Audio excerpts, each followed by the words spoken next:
Starting in verse 24, we read, "And those who belong to Christ Jesus have crucified the flesh with its passions and desires. If we live by the Spirit, let us also keep in step with the Spirit. Let us not become conceited, provoking one another, envying one another." So that's 24 through 26, the end of the passage like we just read.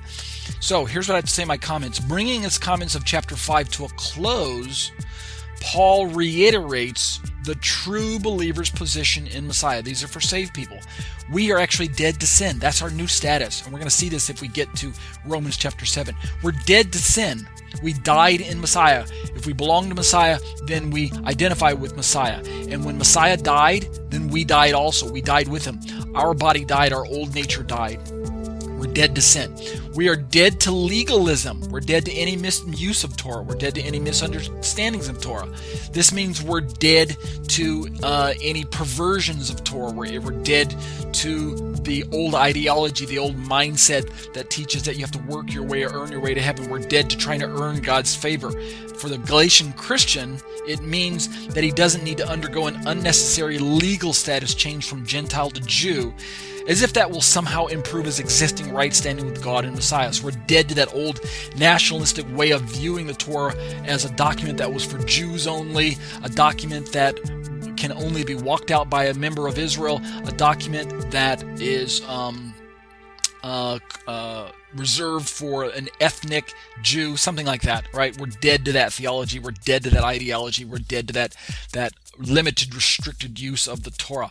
To be sure, outside of the genuine heart change that happens when we're filled with the Spirit of Yeshua, a change in ethnicity, if such a thing is possible according to some, a change in ethnicity, in Paul's mind, can never do anything to improve our true inner man, especially if that man is an old man. We talked about this last week as well.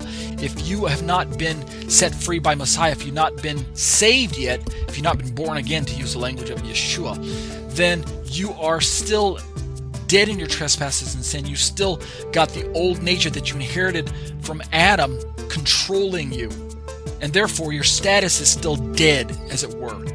I go on to say in my notes, with the Spirit, right, with the Spirit keeping us in step, we can understand now as we read through Paul's writings that it's vital, indeed all of the apostolic writings speak this way.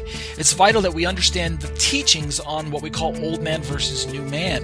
It's a status change. It's a change in status, a change in our legal position before God, in our legal status, a change in our not just in our nature, but a change in who we are as God views us. This is what we mean by old man, new man. In Paul, old man is a way of describing the old nature or the old volition or the old will of a person before coming to genuine faith in Jesus as Lord. So old man is unsaved. By contrast, I say in my notes here, new man is a way of describing our nature or volition or will once we have surrendered to Yeshua's lordship.